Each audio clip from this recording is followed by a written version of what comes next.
Hello everyone, this is Swati. Welcome to Shreeji classes. हम लोगों ने इलेक्ट्रोकेमिस्ट्री में सेल रिएक्शन लास्ट टर्म पे करी थी।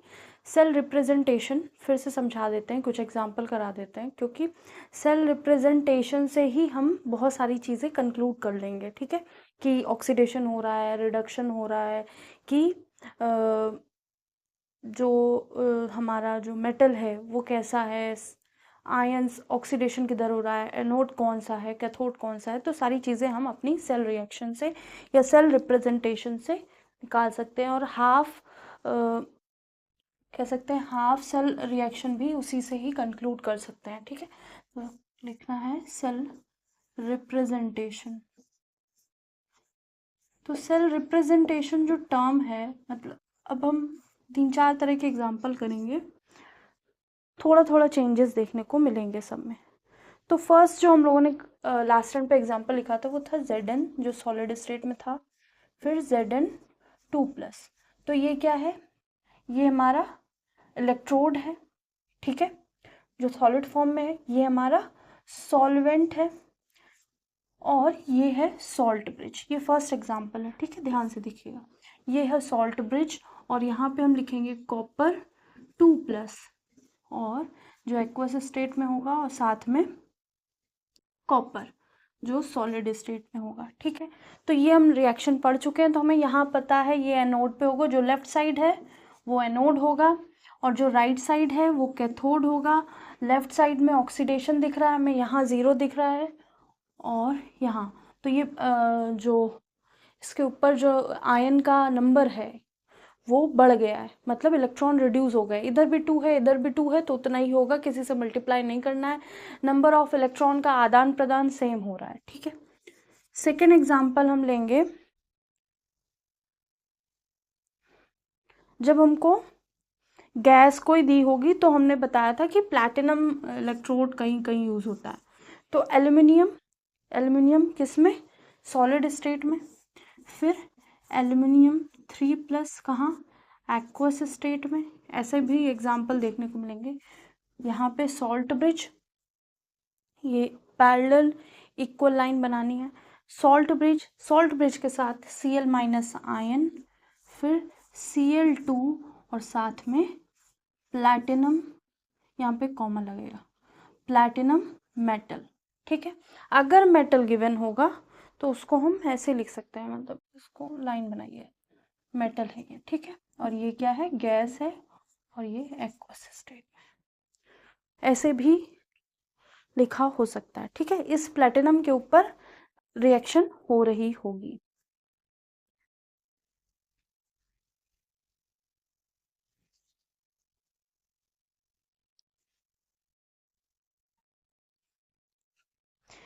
ये रिएक्शन जो है जैसी दिख रही है ऐसी होगी नहीं।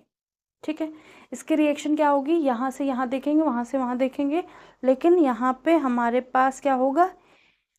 हमारे पास Ag होगा। Ag जो सॉलिड स्टेट में होगा वो है, और AgCl होगा। तो AgCl इधर भी होगा उधर भी होगा, लेकिन वो क्या है? रिएक्शन लिखने के बाद हटा दिया गया। तो यहाँ हम देख सकते हैं ये क्या है? हमारा एनोड है लेफ्ट साइड पे, ये कैथोड है। ठीक है, यहाँ ऑक्सीडेशन हो रहा होगा एनोड के पास, और कैथोड के पास रिडक्शन हो रहा होगा। ठीक है, थर्ड लिखते हैं। कैसी कैसी रिएक्शन देखने को मिल सकती हैं हम लोग। ठीक है,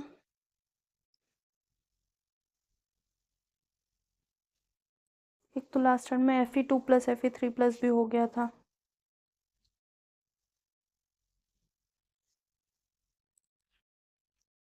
यहाँ पे कभी कभी जैसे Ag जो सॉलिड स्टेट में है, फिर उसके साथ क्या लिखेंगे? AgCl, AgCl, फिर Ag+, फिर आयन लिखेंगे। तो आप ये नोटिस कर रहे होंगे जो सॉल्ट ब्रिज है ना, उसके साथ में उसके दोनों साइड में क्या लिख रहे होंगे? आयंस लिख रहे होंगे हम लोग।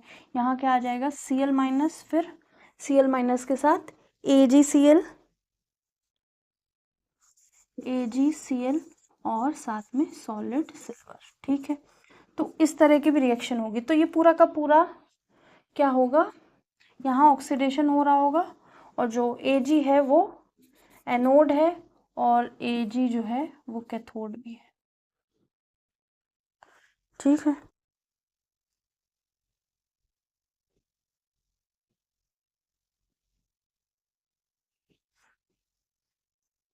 तो ये क्या है, मेटल है, वो मेटल है। ये क्या है, सॉल्ट है, वो भी सॉल्ट है। ये क्या है, आयन है और ये भी आयन है। तो इस तरह लिखेंगे। ठीक है, तो अब हमको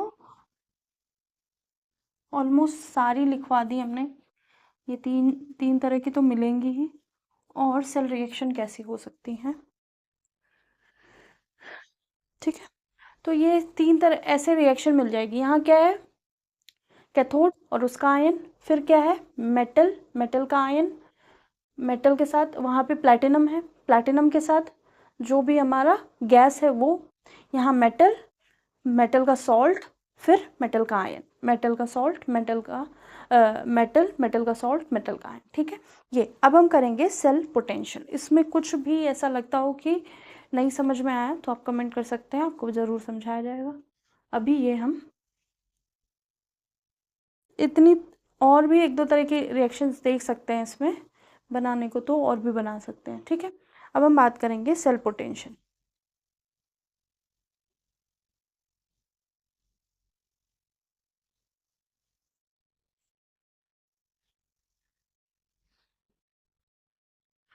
इसको रब करें।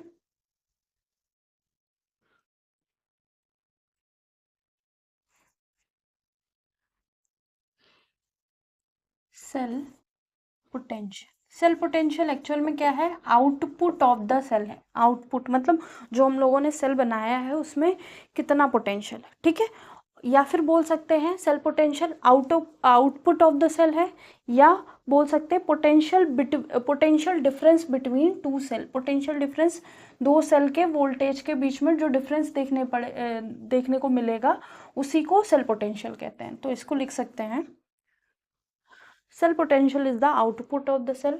Cell potential is output of the cell. ठीक है, आउटपुट ऑफ द सेल होगा, या फिर इसको कह सकते हैं which is potential difference between the two half cell, which is potential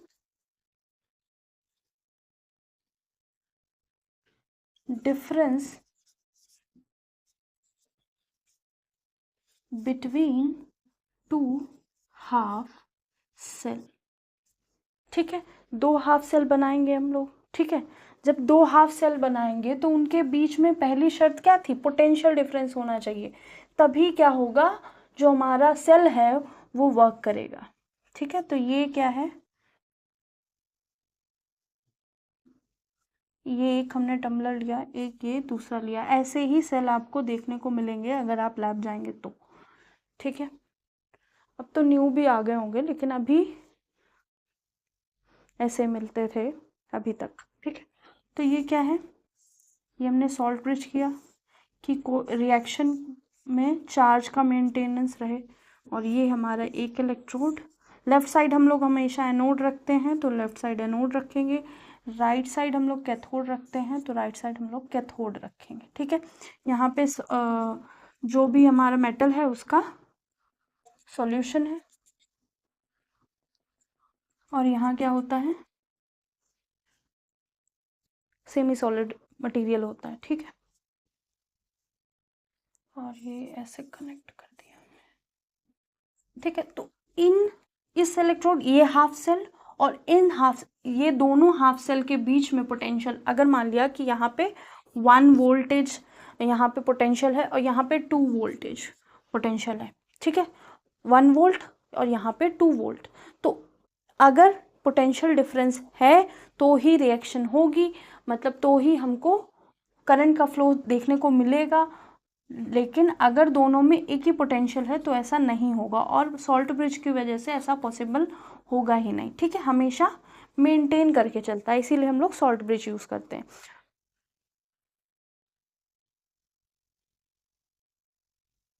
तो सेल पोटेंशियल चेंज होता रहता है। अब यहाँ पे मैंने कोई मेटल नहीं लिखा, यहाँ पे केवल एक एनोड ले लिया, एक कैथोड ले लिया बस।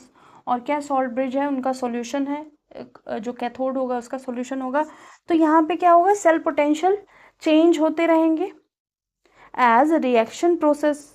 जो भी रिएक्शन प्रोसीड करी जाएगी उसके अकॉर्डिंग हमारी एज रिएक्शन प्रोसीड, मतलब कि जैसे जैसे रिएक्शन चेंज होती रहेगी वैसे वैसे पोटेंशियल डिफरेंस भी चेंज होता रहेगा। The concentration of species will also change. ठीक है, तो यहाँ लिखेंगे cell potential,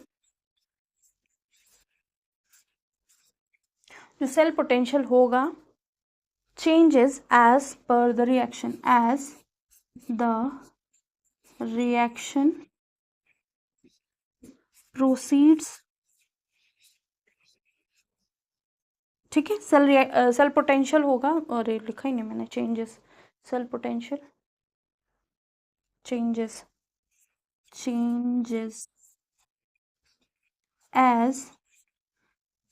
as the reaction proceed. कैसे कैसे रिएक्शन प्रोसीड हो रही है उसके हिसाब से सेल पोटेंशियल जो है वो चेंज होता रहेगा।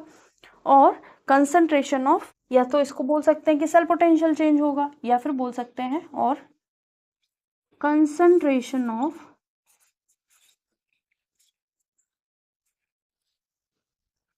Species changes. ठीक है, या तो सेल पोटेंशियल में चेंज देखने को मिल सकता है या फिर कंसंट्रेशन ऑफ स्पीसीज में। ठीक है, तो अब नेक्स्ट जो स्टैंडर्ड स्टेट होगी, ठीक है, स्टैंडर्ड सेल पोटेंशियल की बात करेंगे। पहले इसको नोट करिए। एक होता है स्टैंडर्ड स्टेट जब होगी, जब टेम्परेचर कितना होगा, 25 डिग्री सेल्सियस टेम्परेचर होगा, 25 degree Celsius pressure, 1 atmosphere and concentration 1 molar. ठीक है, तो इसको नोट कर लीजिए। इसके बाद स्टैंडर्ड स्टेट लिखाएंगे, फिर स्टैंडर्ड सेल पोटेंशियल। ये क्या है, कैथोड, ये क्या है, सॉल्ट ब्रिज, ये क्या है, इसको कनेक्शन किया गया है सर्किट में। ये यहाँ पे कंसंट्रेशन होगा या इसका सॉल्यूशन होगा, जो भी हमने यूज़ किया है मेटल उसका। और यहाँ पे क्या है, जो भी मेटल या इलेक्ट्रोड यूज़ किया गया है उसका सॉल्यूशन होगा। ठीक है, जो ई है वही है सेल पोटेंशियल, इसको ई से रिप्रेजेंट करते हैं। ठीक है,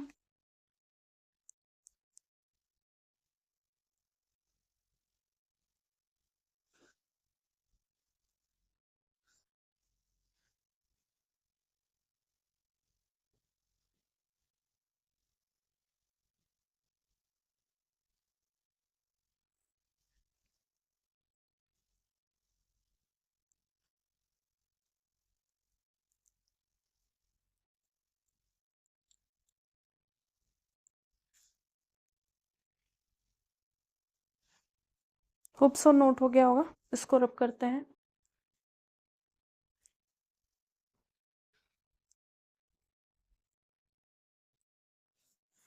standard cell potential, standard cell potential क्या है, इसको ई नॉट से रिप्रेजेंट करते हैं। ये भी क्या है, पोटेंशियल डिफरेंस है। ठीक है, इसको भी सेल पोटेंशियल बोलते हैं, लेकिन under standard condition. Under standard condition क्या है, या अंडर स्टैंडर्ड स्टेट क्या है कि 25 डिग्री सेल्सियस टेम्परेचर होगा, 1 एटमॉस्फेरिक प्रेशर होगा और 1 molar concentration of the solution होगा। ठीक है, तो इसको लिख सकते हैं E naught is the cell potential. E naught या standard cell potential is a cell potential. ठीक है, ये भी सेल पोटेंशियल ही होता है। इसकी भी वैल्यू वोल्ट में लिखी होगी। कब होगा, under the standard state, under standard state. Standard state किसका, temperature of temperature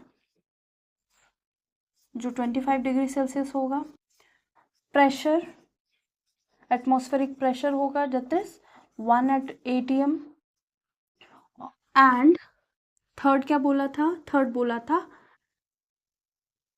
and eight 1 molar concentration of the solution।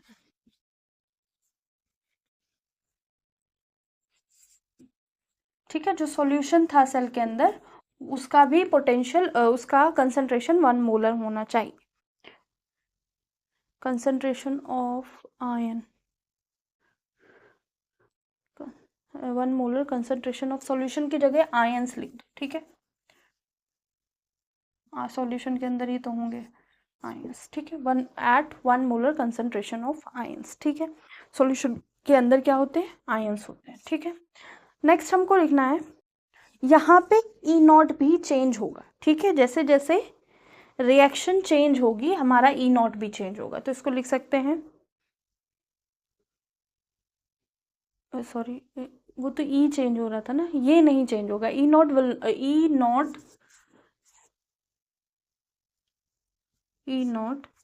Will never change according to reactions. ठीक है, रिएक्शन के हिसाब से ये चेंज नहीं होगा, लेकिन ई सेल चेंज होता है, ई नॉट सेल नहीं चेंज होता है। तो E naught will never change according to reactions. ठीक है, और with change in concentration of species, या फिर लिख सकते हैं और E naught will not change, E naught नहीं चेंज होगा with change in concentration of with change in concentration of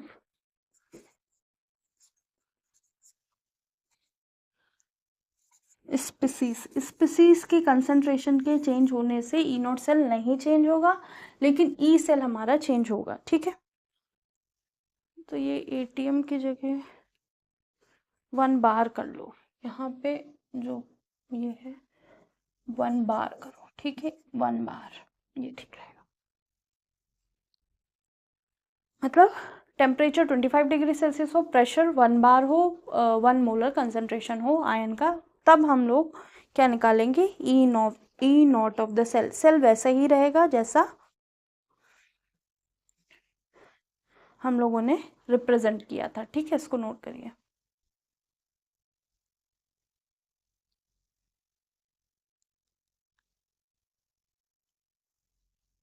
अब जैसे कोफिशिएंट्स लगे होते हैं, ठीक है, कुछ भी कोफिशिएंट रिएक्शन में मल्टीप्लाई कर लो, हमारा ई सेल जो होगा, जो हमारा सेल पोटेंशियल होगा वो चेंज नहीं होगा। ठीक है, क्योंकि ओवरऑल रिएक्शन में हो रहा होगा, इधर भी हाफ सेल में इधर भी हो रहा होगा, उधर भी हो रहा होगा। अगर कोफिशिएंट कोई चेंज करते हैं हम ड्यूरिंग द रिएक्शन, तो हम या फिर हम लोगों ने क्या किया, इलेक्ट्रॉन्स के number of electrons left side और right side of the reaction अगर हमने सिमिलर की है, तो क्या होगा कि जो ई सेल होगा या सेल पोटेंशियल होगा वो उस पर कोई फर्क नहीं पड़ेगा। ठीक है, अब हमें रिलेशन देखना है किसके ऊपर, Gibbs free energy and cell potential. Gibbs free energy क्या होता है, जी होती डेल्टा जी। ठीक है, डेल्टा जी क्या है, नॉन मैकेनिकल वर्क डन के लिए होता है। ठीक है, वर्क डन या वर्क डन ओवर और अबव द, किसी के ऊपर काम करा गया, डेल्टा जी उसको रिप्रेजेंट करता है। ठीक है, डेल्टा जी क्या होता है, नॉन मैकेनिकल स्पॉन्टेनियस रिएक्शन होती है उनके लिए बताया गया। तो गिब्स फ्री एनर्जी होती है, जो एनर्जी बच जाती है रिएक्शन करने के बाद या कुछ काम होने के बाद बची हुई एनर्जी, उसको गिब्स फ्री एनर्जी बोलते हैं। उसका डेल्टा जी और ई सेल का या सेल पोटेंशियल का हम लोग रिलेशन देखेंगे। इसको लिख लिया होगा होप सो। ठीक है, रब करते हैं।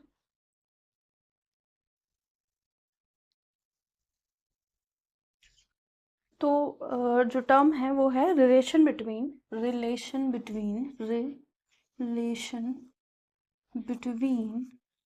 Delta G and E. ठीक है, डेल्टा जी क्या है, Gibbs free energy. Gibbs free क्या है, ये एक maximum amount of work done करने के लिए पोटेंशियल है, ठीक है। डेल्टा जी क्या है, गिब्स, अगर डेल्टा लगा है मतलब change in Gibbs free energy, Gibbs free energy, ठीक है। चेंज इन लिख देते हैं, change in Gibbs free energy, ठीक है। तो गिब्स फ्री एनर्जी क्या होती है, ये एक तरह का थर्मोडायनेमिक पोटेंशियल होता है, नॉन मैकेनिकल वर्क डन में यूज किया जाता है। तो ये मैक्सिमम वर्क डन करने के लिए एनर्जी यूज हो रही होती है, ठीक है। Maximum amount of work done in any given thermodynamic system, किसी भी थर्मोडायनेमिक सिस्टम में जब हम कोई एनर्जी देते हैं, ठीक है, और कहाँ, जब टेम्परेचर और प्रेशर कांस्टेंट किए जाते हैं। तो ई क्या है हमारा, ई है सेल पोटेंशियल, ठीक है। तो ये क्या है, स्पॉन्टेनियस रिएक्शन में एक तरह से बोल सकते हैं, हमने एनर्जी दी, काम हो गया, फिर जो बची हुई एनर्जी है वही है गिब्स फ्री एनर्जी, जो चेंज हो गई एनर्जी हमारी देने के बाद, ठीक है। तो हमें डेल्टा जी और किसके बीच में, ई के बीच में रिलेशन निकालना है, ठीक है। तो कोई भी वर्क डन होगा, delta G is equal to work done, W के बराबर होगा। हम यहाँ पे इलेक्ट्रिकल वर्क कर रहे हैं तो इलेक्ट्रिकल, क्योंकि सेल की बात कर रहे हैं तो डब्ल्यू इलेक्ट्रिकल लिख लेंगे, ठीक है। अब डब्ल्यू इलेक्ट्रिकल की बात हो रही है तो W is equal to Q charge into potential होगा, ठीक है। ये क्या है, चार्ज, जो भी चार्ज का आदान प्रदान हो रहा हो वो, और पोटेंशियल, ठीक है। ये हो गया। अब हमको एक चीज पता है, चार्ज किसके बराबर होता है, charge N, charge is equal to क्या होगा, जेड एन एफ के बराबर होगा, ठीक है। ये कैपिटल एफ है, Z N F into V हो जाएगा, ठीक है। क्यू जो है हमारा वो जेड एन एफ होता है, ठीक है।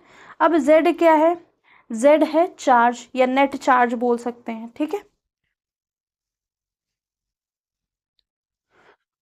या फिर चार्ज नंबर बोलेंगे। और एन क्या है, नंबर ऑफ मोल्स, एफ क्या है, फेराडे कांस्टेंट। तो हम इसको यहाँ लिख लेते हैं, जेड जो हमारा है चार्ज नंबर है, मतलब जितना चार्ज है उसका नंबर, अगर +2 है तो +2 लिख देंगे, +3 है तो 3 लिख देंगे, -3 है तो भी 3 लिखेंगे। तो यहाँ पे चार्ज नंबर लिखेंगे। एन क्या है, नंबर ऑफ मोल्स, ठीक है। और एफ क्या है, फेराडे कांस्टेंट, जो 96500 लिखते हैं वही। और वी क्या है, वोल्टेज, ठीक है। तो अब हमने रिलेशन देख लिया, डेल्टा जी जो है एन एफ वी के बराबर, delta G is equal to Z N F V के बराबर। यहाँ पे मल्टीप्लाई का साइन लिखा,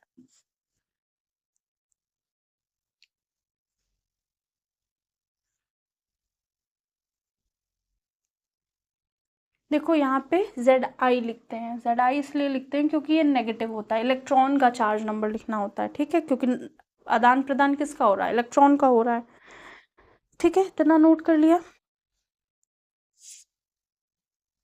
तो जो ये ई है ना, सॉरी, जो ये वी है ना, यही तो पोटेंशियल है। अब जब ये वी पोटेंशियल है तो इसको हम रिप्लेस कर सकते हैं, तो रिप्लेस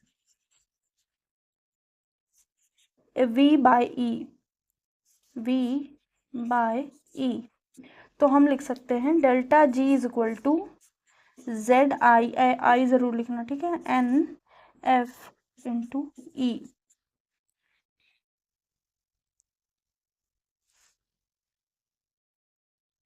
और जेड आई की वैल्यू -1 होती है, तो हम जेड आई हटा ही देते हैं, तो क्योंकि हम हमेशा इलेक्ट्रॉन यूज कर रहे होंगे, ठीक है। तो -1, तो ये सब हटा के हम माइनस लिख देंगे, ठीक है। तो यहाँ लिख देंगे Z I for electrons that is -1।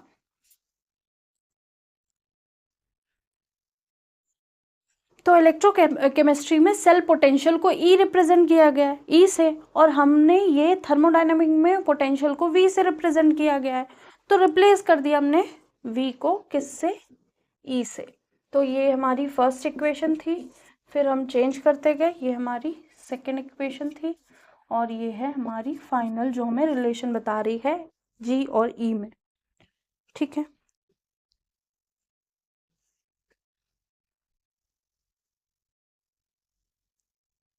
और अगर स्टैंडर्ड गिव्स फ्री एनर्जी बोला जाए तो क्या होगा, delta G nought is equal to minus N F E nought. ठीक है, ऐसे भी निकाला जा सकता है। ठीक है, तो ई या ई नॉट एडिटिव प्रॉपर्टी नहीं होगी, डेल्टा जी होगी, अभी बताएंगे वो भी आगे। ठीक है,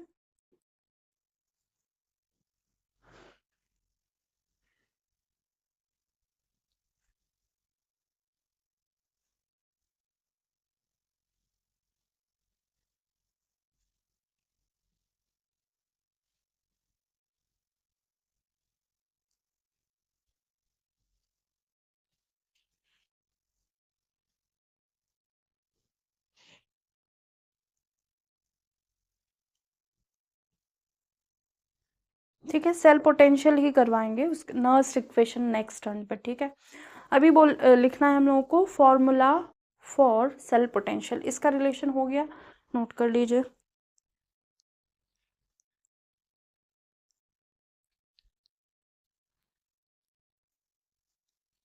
क्योंकि नर्स इक्वेशन में भी थोड़ा सा टाइम देना पड़ेगा, तभी इसका एक एग्जांपल करेंगे फॉर्मूला फॉर सेल पोटेंशियल करने के बाद, तो हम लोगों को चीज़ें क्लियर हो जाएंगी। होप सो नोट हो गया होगा, इसको रब करते हैं।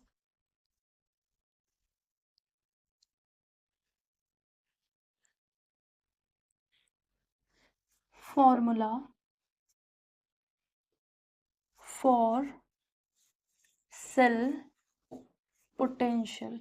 ठीक है, सेल पोटेंशियल के लिए फॉर्मूला, तो एक एग्जांपल लेते हैं फिर समझते हैं। अब जैसे एट एनोड, एनोड पे जैसे हमने फर्स्ट रिएक्शन ली थी, क्या था, Zn जो है, जो सॉलिड स्टेट में है, Zn2+ और 2 इलेक्ट्रॉन में ब्रेक डाउन हो रहा है, ये एनोड पे हो रहा है। कैथोड पे क्या हो रहा है, कैथोड पे हो रहा है कॉपर 2+ जो एक्वस स्टेट में है, उसको 2 इलेक्ट्रॉन मिल रहे हैं और वो इलेक्ट्रोड के ऊपर डिपॉजिट होता जा रहा है सॉलिड फॉर्म में। ठीक है, कैथोड के ऊपर। अब जो ओवरऑल रिएक्शन बनेगी वो ऐसे बनेगी, इलेक्ट्रॉन इलेक्ट्रॉन कॉमन है इधर इधर, तो हम लोगों ने उसको हटा दिया, बट जो रिएक्शन बनी वो है Zns plus copper 2+ gives zinc 2+ plus copper. ये सॉलिड स्टेट में है, ये एक्वस स्टेट में है। ठीक है, ये हो गया। अब क्या है, तो डेल्टा G3, ठीक है, एक तरह से इसको लिख सकते हैं ऐसे, इसके बारे में हम लिखेंगे तो डेल्टा G1 नॉट लिखेंगे, इसके बारे में लिखेंगे तो डेल्टा G2 नॉट लिखेंगे।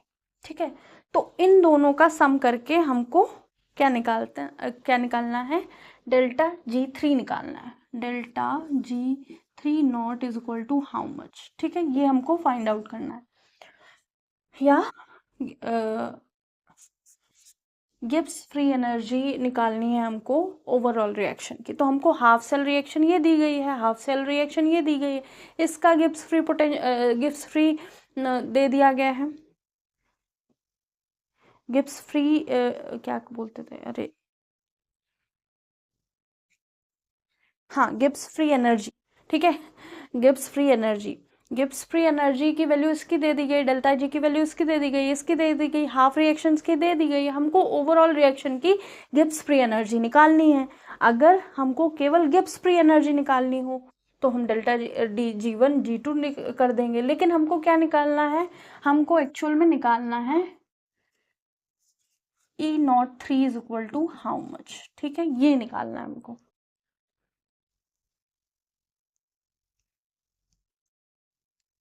ठीक है, तो कुछ भी निकालने को कह सकते हैं, कुछ भी फाइंड आउट करने को कह सकते हैं, तो उसमें कोई दिक्कत नहीं होनी चाहिए। ठीक है, इसको ऐसे भी लिख सकते, कोई दिक्कत नहीं होगी। या तो हमें डेल्टा G0 निकालना है और E3 नॉट। ठीक है, E3 nought is equal to how much.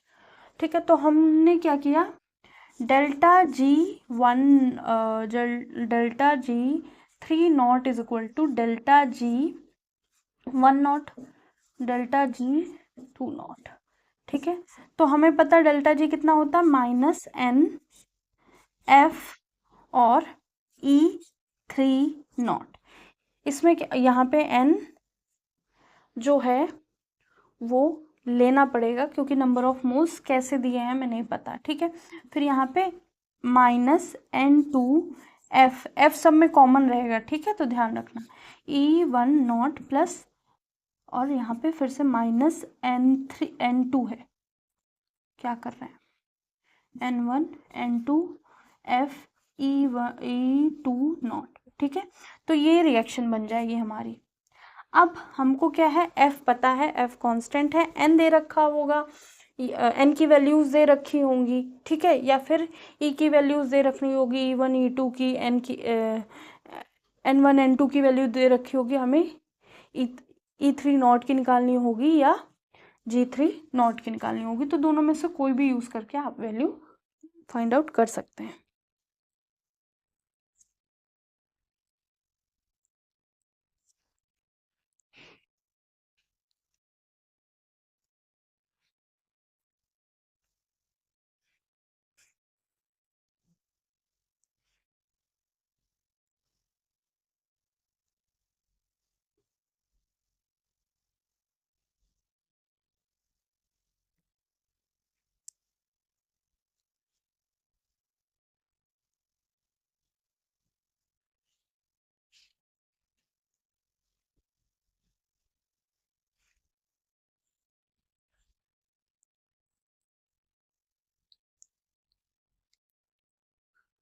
तो होप सो क्लास समझ में आई होगी। सेल रिप्रेजेंटेशन और साथ में गिब्स फ्री एनर्जी और सेल पोटेंशियल का रिलेशन। ठीक है, ये एक एग्जांपल था। अब नेक्स्ट टर्न पे नर्स इक्वेशन करेंगे, पूरा फुली समझेंगे एक क्लास में पूरा नर्स इक्वेशन। ठीक है, एग्जांपल के साथ ये नोट कर लीजिए। और इसमें जो होगा G1 G2 की वैल्यू दे रखी होगी। ठीक है, कभी कभी फुल, जैसे कभी कभी ये दे रखी है, या फिर कभी कभी हाफ हाफ रिएक्शन दे रखी है, या इस फॉर्म में दे रखी है, तो हमको बता रखा होगा G1 G2 की वैल्यू क्या है। ठीक है, या फिर E0 E2 की वैल्यू क्या है, हमको G3 की वैल्यू निकालनी है, तो कुछ भी गिवन हो सकता है। ठीक है,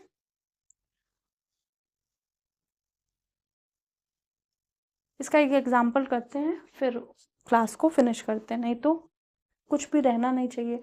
एग्जाम्पल करेंगे नहीं तो ध्यान नहीं रहेगा। ठीक है, स्कोर रब करते हैं, फिर एग्जाम्पल करते हैं। शॉर्ट में क्वेश्चन लिखते हैं, क्वेश्चन लिख लो या एग्जाम्पल बोल लो। तो हमारे पास एक रिएक्शन है 2Ag प्लस कॉपर, जो सॉलिड स्टेट में है। इससे क्या मिल रहा है हमको, हमको मिल रहा है कॉपर 2 प्लस 2Ag, क्या है, सॉलिड स्टेट में। ठीक है,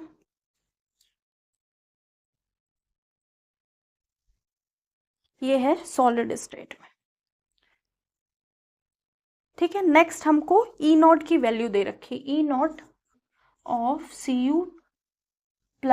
Cu2 प्लस कॉमा Cu, इसकी वैल्यू दे रखी ऑलमोस्ट सब जगह यही लिखी होगी 0.344, और दूसरी वैल्यू दे रखी हमको E0 क्या, Ag प्लस Ag, तो 0.80 वोल्ट है। ठीक है, और हमको E0 सेल निकालना है। ई नॉट सेल, ठीक है, ओवरऑल सेल का ई नॉट निकालना है। तो कैसे निकालेंगे?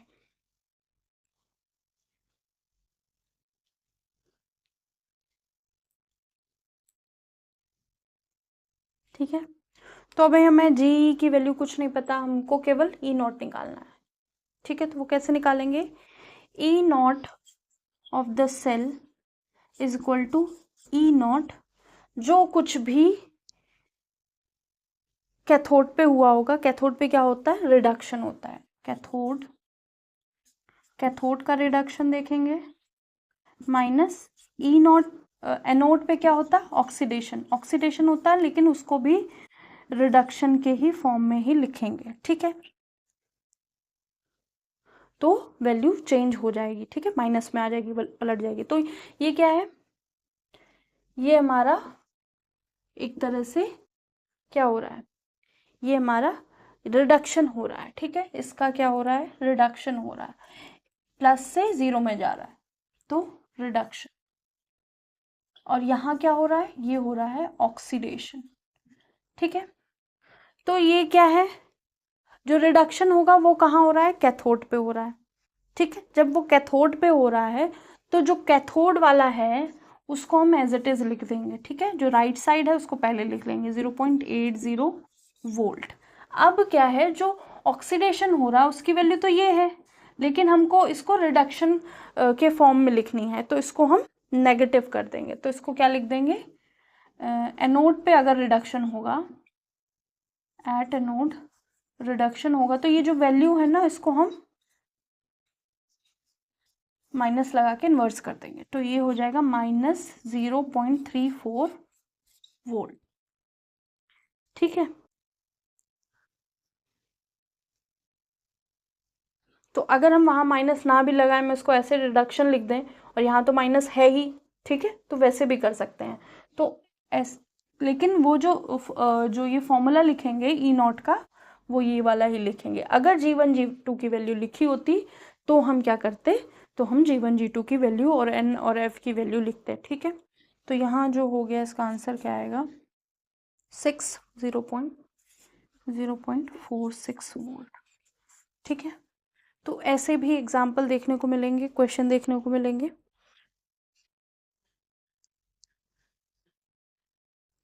तो जो मेरा कहने का मतलब था, ई नॉट ऑक्सीडेशन जो होता है एनोड पे, वो इक्वल्स टू किसके बराबर हो जाता? Minus E not reduction at anode के। ठीक है, तो इसके भी क्वेश्चन कराए जाएंगे अभी।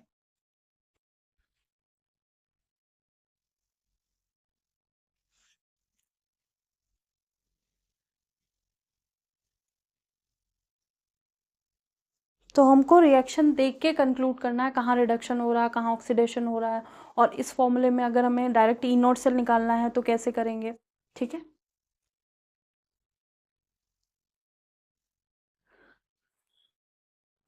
सो क्लास समझ में आई होगी, होप सो। सारी जो आप क्लासेस हैं वो शुरू से देख रहे होंगे, प्लेलिस्ट बनी हुई है, आप जाके चेक करिए और लाइक कीजिएगा, सब्सक्राइब कीजिएगा, शेयर कीजिएगा। आज के लिए इतना ही, थैंक यू।